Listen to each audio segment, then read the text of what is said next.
Halo semuanya, gimana? Selamat datang di 2026. Jujur deh, tahun 2025 kemarin rasanya kayak roller coaster emosi ya. Kayak satu negara tuh lagi butuh istirahat mental bareng-bareng. Nah, kali ini kita mau coba ngeliat ke belakang, ngebongkar perjalanan psikologis kita semua sepanjang tahun yang pun penuh gejolak itu. Oke, kita to the point aja ya. Coba jawab jujur, nggak usah diomongin, cukup di dalam hati aja. Sepanjang 2025 kemarin, pernah nggak sih kamu ada di satu titik di mana rasanya pengen banget teriak, gue capek banget sama Indonesia? Kalau jawaban kamu iya, tenang, kamu nggak aneh kok. Dan yang paling penting, kamu tuh nggak sendirian.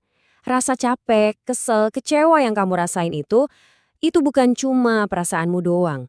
Itu tuh semacam gema, gaung, dari apa yang kita semua rasain bareng-bareng sebagai satu bangsa. Di obrolan kali ini, kita bakal coba jadi detektif psikologis dadakan. Kita bakal telusuri jejak-jejak emosi bangsa kita. Tapi bukan pakai asumsi atau kira-kira ya. Kita bakal pakai data dan kacamata psikologi biar ngerti kenapa sih kok kita bisa sampai ngerasa kayak gini. Siap? Yuk kita mulai. Oke, diagnosis kita untuk tahun 2025 itu gampangnya adalah sebuah perjalanan emosi. Sebuah evolusi dari yang tadinya cuma ngerasa gue capek, terus naik level jadi mempertanyakan segalanya, sampai akhirnya boom, meledak. Kita mulai dari fase awalnya dulu ya. Kita mulai perjalanan kita di awal 2025, di sebuah fase yang kita sebut aja era gue capek. Sebuah rasa lelah massal yang kerasa banget apalagi di kalangan anak muda. Masih ingat nggak sama kalimat sakti ini? Kabur aja dulu. Januari 2025, kalimat ini tuh viral banget di mana-mana. Kedengerannya emang kayak bercandaan ya, tapi sebenarnya ini tuh teriakan minta tolong yang terselubung. Sebuah cerminan keinginan kolektif buat lari dari kenyataan yang rasanya makin berat. Nah, dalam dunia psikologi, fenomena kabur aja dulu ini ada namanya loh. Namanya avoidant coping. Gampangnya, ini tuh strategi di mana kita milih buat menghindar, bukannya ngadepin masalah. Kenapa? Ya karena sistem di sekitar kita tuh rasanya gede banget, rumit, dan gak bisa kita kontrol. Jadi otak kita otomatis ngasih sinyal, udah cabut aja, lebih aman. Ternyata, rasa lelah ini nular dan berevolusi. Masuk bulan Februari, capek yang tadinya personal berubah jadi pesimisme bareng-bareng. Muncullah narasi dan tagar Indonesia gelap. Ini bukan lagi soal gue capek, tapi udah jadi semacam pernyataan kolektif kalau kita, sebagai bangsa, kayaknya lagi kehilangan harapan. Dari fase pesimis, kita naik level ke fase kedua. Fase, kok gini? Di sini pertanyaannya udah bukan kenapa gue capek, tapi bergeser jadi, kok sistemnya bisa begini sih? Fokusnya pindah dari diri sendiri ke institusi. Para ahli nyebut kondisi ini sebagai service delivery failure. Artinya gini, negara itu sebenarnya punya banyak banget program. Aturannya ada, bantuannya ada di atas kertas. Tapi pas di lapangan, layanan itu nggak nyampe ke orang yang bener-bener butuh. Negara jadi kayak customer service yang pasif, nungguin ada yang lapor, bukannya proaktif turun langsung nyari masalah buat diberesin. Dan puncaknya, mungkin pas isu kenaikan tunjangan DPR. Coba dilihat data ini. Sentimen publik di media sosial itu 86% negatif. Gila, 86%. Ini bukan lagi sekedar kritik biasa, ini tuh udah penolakan massal. Kenapa ya reaksinya bisa semarah itu? Nah, psikologi sosial punya jawabannya. Namanya teori deprivasi relatif. Jadi, kemarahan kita itu muncul bukan karena kita miskin, tapi karena kita merasa diperlakukan tidak adil.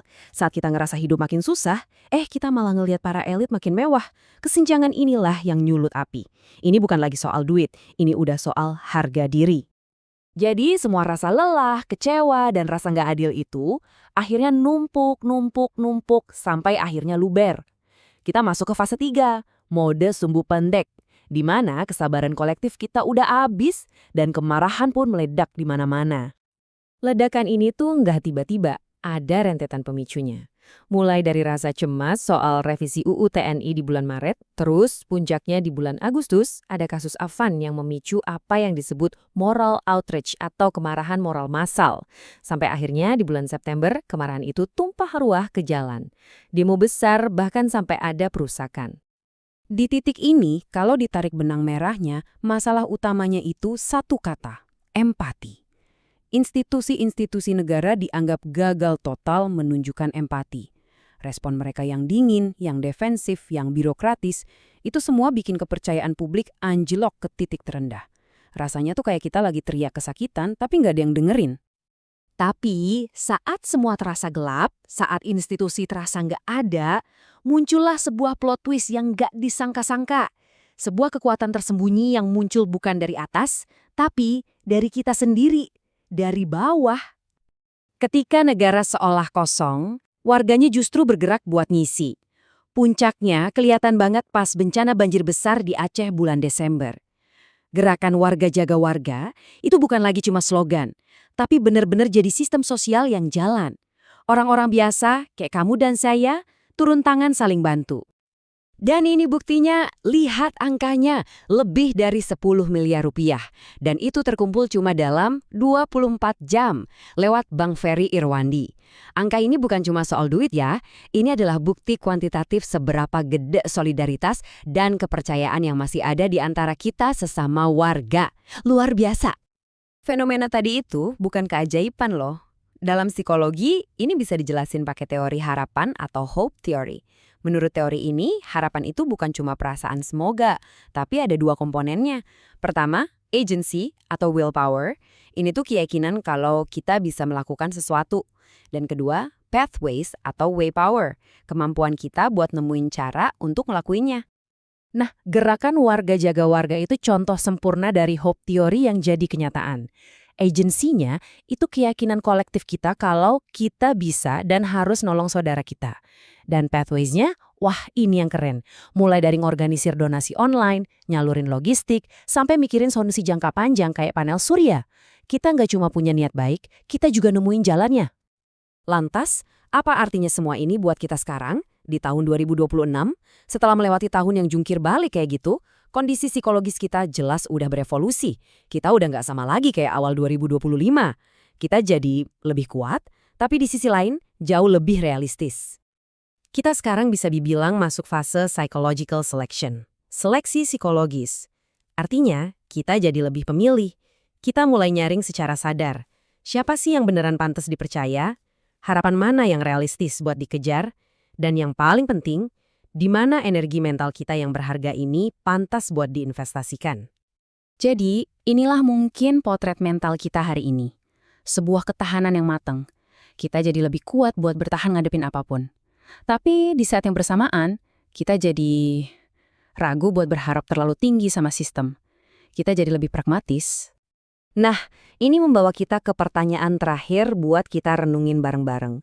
Setelah semua perjalanan emosi di 2025, setelah lihat rapuhnya sistem tapi juga lihat kuatnya solidaritas warga, pertanyaan buat kita semua di tahun ini adalah, di mana kamu bakal menaruh harapanmu? Pada institusi, pada figur tertentu, atau pada kekuatan komunitas di sekitarmu? Apapun jawabanmu, yuk kita lanjutin diskusinya di kolom komentar. Terima kasih banyak udah nyimak obrolan ini.